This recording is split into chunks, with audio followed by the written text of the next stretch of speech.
Hi, I'm Dr. J, and this is my guide to random variables. We've spent a number of videos discussing the mathematical foundation for probability, and most recently for calculating probabilities in scenarios where each individual outcome of an experiment are equally likely.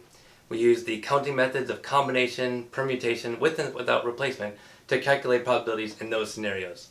Now we're going to move beyond those simple scenarios in games of chance and to more realistic scenarios for modeling data in the real world. And thus we're going to need an introduction to random variables. As a reminder, we have this concept of an experiment, and an experiment is just any data collection process. It does not need to be a well-designed, randomized experimental lab, just any data collection process. That's what we're going to call an experiment. The sample space of that experiment is the full collection of all the possible outcomes of the experiment. So that's going to be denoted here by capital S, and an individual outcome from the experiment is going to be the Greek letter omega. So some examples of experiments here are, say, flipping a coin, or rolling a six-sided die, or drawing a card out of a well-shuffled deck of cards. Those are some examples, but we have additional examples, like an actual lab experiment, right, where you have a well-defined and controlled setting. Or maybe a field experiment, where you're looking at an agricultural crop and trying to understand the yield. Or perhaps a survey, where you're handing it to somebody and asking them to fill out a survey. All of these can be called experiments in the context that we mean experiment.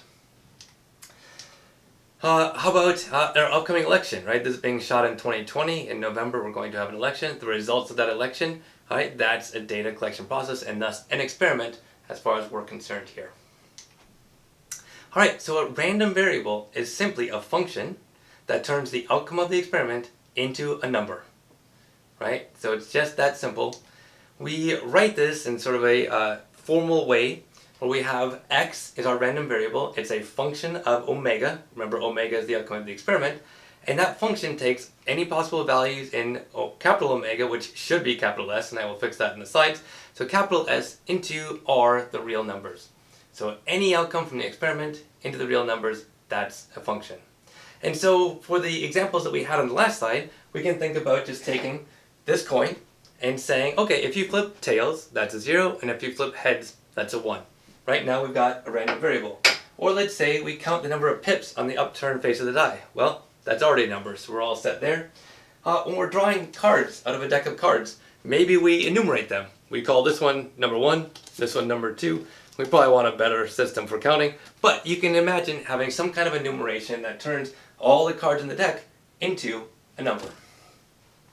The other examples we had, the surveys. When you do a survey, oftentimes you're asking people to write down their agreeableness to some statement that you're making on a scale from I disagree strongly to I strongly agree, and we might convert that then into what's called a Likert scale, say from numbers 1 to 5. A lab experiment, I worked with some folks who were measuring the hardness of material, so maybe that's the outcome of the experiment, and that's a measure, right, is a number on some scale. The field trials, we can think about collecting the yield in a particular field, and the yield then would be our random variable.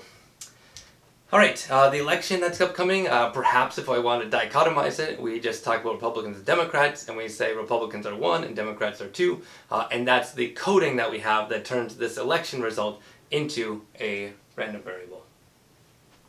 Alright, now there's two main big categories of random variables, and it's very important to distinguish between the two because mathematically the two are going to be very different. So they are discrete random variables and continuous random variables. And so we're going to take a moment to talk about each of those right here.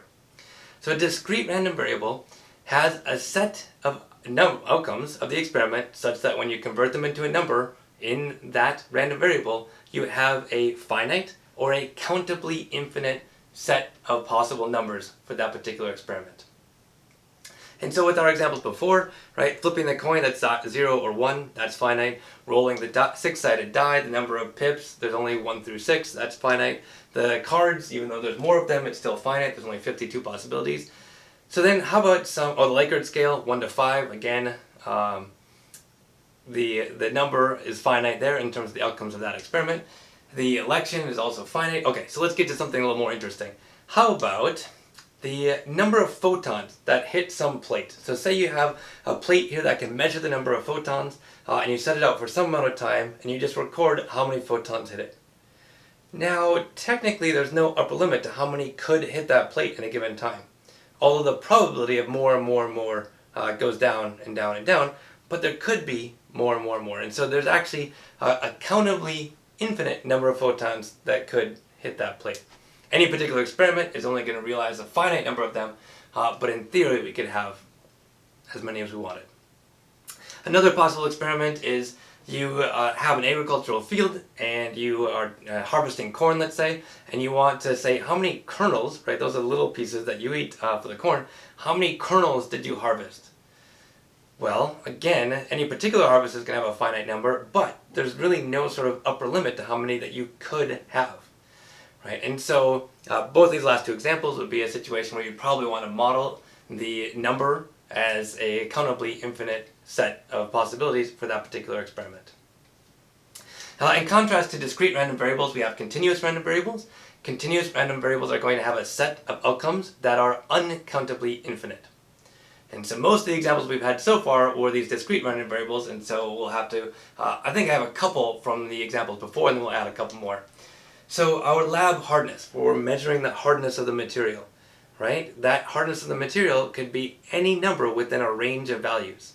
And because there's an interval there of what the hardness could be, and it could be any hardness, that is a continuous random variable. The field trials, the yield on a particular field, right? That's again continuous because it could be any number, just like the number of kernels of corn. How about we do a chemistry reaction? And in that chemistry reaction we have some product, and we're going to measure how much of that product that we got.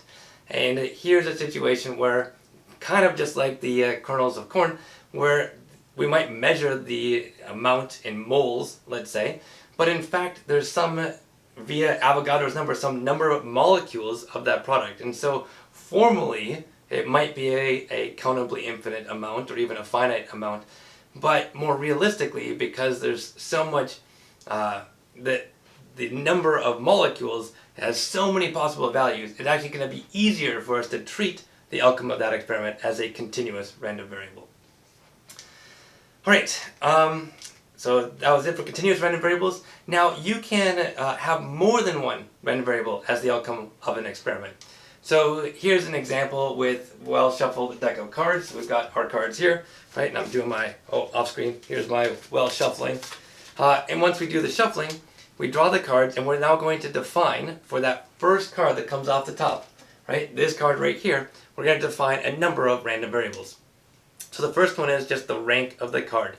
So we might call an ace a 1, then we got 2 through 9, 2 through 10, and then we have jack, queen, king. They might call those 11, 12, 13. So now we've got a random variable because it's a number. And that's our first random variable. Let's call that x. Y. Y might be the suit, where we say maybe spades are 1, clubs are 1, spades are 2, diamonds are 3, hearts are 4. And so now we have a random variable that indicates the suit of the card. And so this time we happen to get a 10, right? And it happens to be of clubs. And that was our result of this particular experiment. And thus a 10 and 1 for x and y, respectively.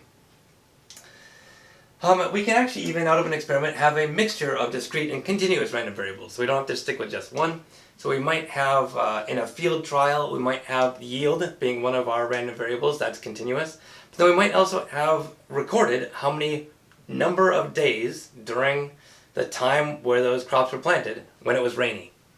Right? That's random, but it's finite, right? Because the crop was only in the field for so many days, and so the number of those days that were rainy is going to be limited and therefore finite. Okay, so the next thing is that when we were talking about probability and the mathematical foundation for probability, we were talking almost extensively about events and the probability of those events. And so I want to make a quick connection here between random variables and events. And so here we go. So let's say we've got back to our well-shuffled deck of cards. We already know what that card is. We don't know what this card is, so let's use this one. Here we have an experiment where we're going to draw that card, and we can think about a couple of different events that might happen. So the event A is that right here, the card that I've drawn is a face card. Now if we want to calculate the probability of that event A, right, that's going to be the same as what's the probability that x, this random variable that we defined a couple of slides ago, and is defined above, I guess, is greater than 10, right? Because 11, 12, and 13 represent a face card. How about another event? Here's another event that this card that I'm holding in my hand is an ace. Well, that corresponds to x being 1, so we can just calculate the probability that x is 1. Third event, that a 2 through 9 is drawn, and now I realize that another typo. This should be a 2 through 10. If I have the probability, or the event, a 2 through 10 is drawn, one way to calculate that is to say, alright, I know that all possibilities are 1, and so I can then subtract the first event, the probability of A, and I can subtract the probability of an ace, and then I get the probability of this being a 2 through 10. Alright, so that's the introduction here to random variables. We talked importantly about discrete random variables, which have a finite or countably infinite set of possibilities, or continuous, which have an uncountably infinite set of possibilities. We talked about you can combine multiple random variables, or you can have multiple random variables out of an experiment, and you can calculate probabilities of events using the probabilities of random variables being in some particular set of numbers. Alright, the next set of videos is going to be on discrete random variables, and then we'll switch over to talk about continuous random variables after that. I hope you have a great one.